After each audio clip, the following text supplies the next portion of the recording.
Good evening. प्रवक्ता भर्ती परीक्षा 2020 की तैयारी कर रहे सभी छात्रों को, स्टूडेंट्स को गुड इवनिंग। देखो, कल हमने दिल्ली सल्तनत के प्रथम वंश के बारे में चर्चा की थी, गुलाम वंश के बारे में। तो उससे आगे की कहानी आज करेंगे, दूसरा वंश खिलजी वंश। जब गुलाम वंश का अंतिम शासक के बारे में कल हमने चर्चा की थी कि उनका अंतिम शासक केकुवाद था, कहीं कहीं केमोर्स लिखा आता है, उसके बारे में थोड़ा सा यहाँ से स्पष्ट हो जाएगा क्यों ऐसी कहानी थी। देखो, खिलजी वंश का कार्यकाल बिल्कुल सिंपल है, 1290 से 1320 हमने पहले ही पढ़ लिया था। 30 वर्ष इनका शासनकाल रहा और ये भी तुर्क लोग थे, तो इनकी भाषा भी खिलजी वंश की तुर्की थी। इनका संस्थापक था जलालुद्दीन खिलजी, जो 70 वर्ष की आयु में सम्राट बनता है, कब? 1290 में। इसका कहीं कहीं नाम जलालुद्दीन फिरोज खिलजी भी मिलता है, तो कोई घबराने वाली बात नहीं है, एक ही बात है। इसे केकुवाद की जब मृत्यु होती है, अंतिम सम्राट जिसे हम कह रहे थे गुलाम वंश के, तो वो अपने 3 वर्षीय पुत्र को अल्पायु में, जो जिसका नाम केमुर्स था, उसे राजा घोषित कर देता है और उसका संरक्षक कर देता है नियुक्त जलालुद्दीन खिलजी को। तो कहीं कहीं केमुर्स भी लिखा आता है, अंतिम सम्राट केमुर्स था गुलाम वंश का। कहीं कहीं केकुवाद भी आता है, क्योंकि गद्दी पे बैठने वाला तो केकुवाद ही था।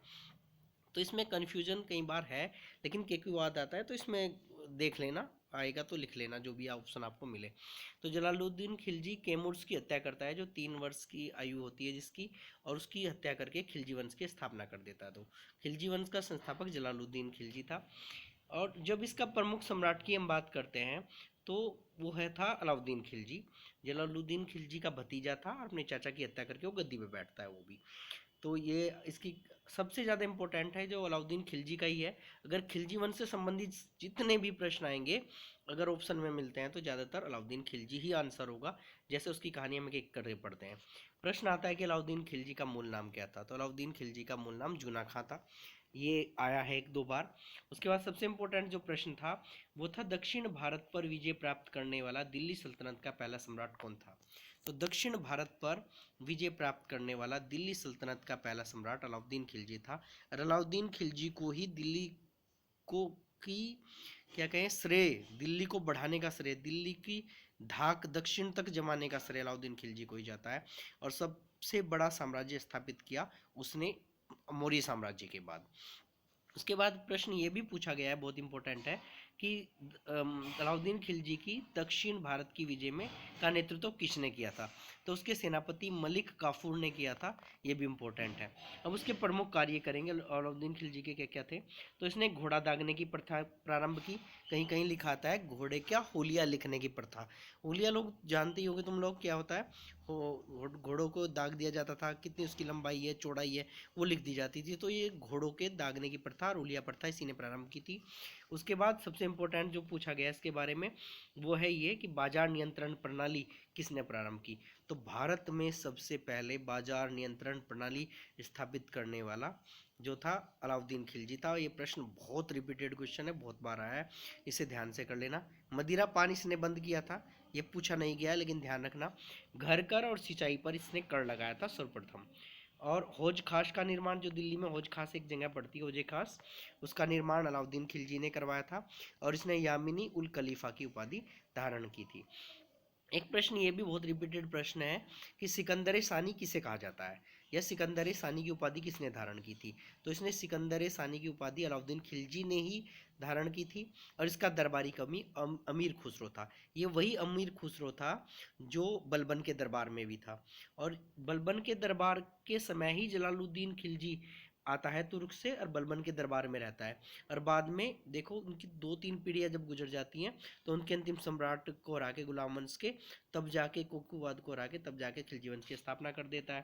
तो ये सब कहानी वहीं से होगी। बाद में अमीर खुसरो तुगलक वंश में भी रहेगा, उसने कई वंशों का शासनकाल देखा है दिल्ली में।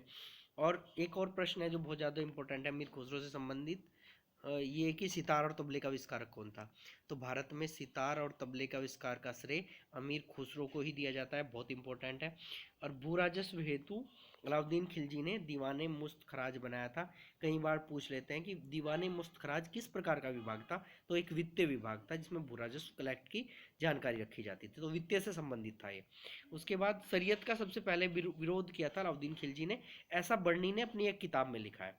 कई बार पूछ लेते हैं कि शरीयत का अलाउद्दीन खिलजी ने विरोध किया था, ये किसने कहा है, तो बर्नी ने कहा है। स्पष्ट नहीं है लेकिन बर्नी ने एक किताब में लिखा है। उसके बाद देवगिरी विजय के समय, यानी जब अलाउद्दीन खिलजी ने दक्षिण भारत की विजय प्राप्त की थी, तो एक राजा था देवगिरी का, उसने उसे हराया था। तो ये पूछ लिया जाता है कि दक्षिण भारत की विजय के समय, देवगिरी विजय के समय वहाँ का शासक कौन था।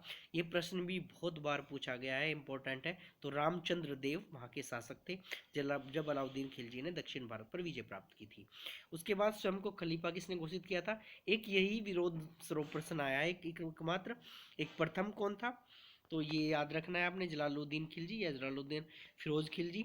और एक स्वयं को खलीफा किस दिल्ली सल्तनत के शासक ने घोषित किया था, या किस खिलजी वंश के शासक ने घोषित किया था, तो ऑप्शन में मुबारक शाह खिलजी मिलेगा, तो मुबारक शाह खिलजी को टिक कर देना है, एक ये है। बाकी खिलजी वंश में कुछ ज़्यादा नहीं है, इंपॉर्टेंट प्रश्न यही है जिन पे ग्रीन निशान लगे हुए हैं, यही रिपीटेड क्वेश्चन है, यही आते हैं। इसके अलावा सारे कर लेना, और फिलहाल कल करेंगे अगला वंश। फिलहाल इस आपको ऑल द बेस्ट, तैयारी करें। धन्यवाद।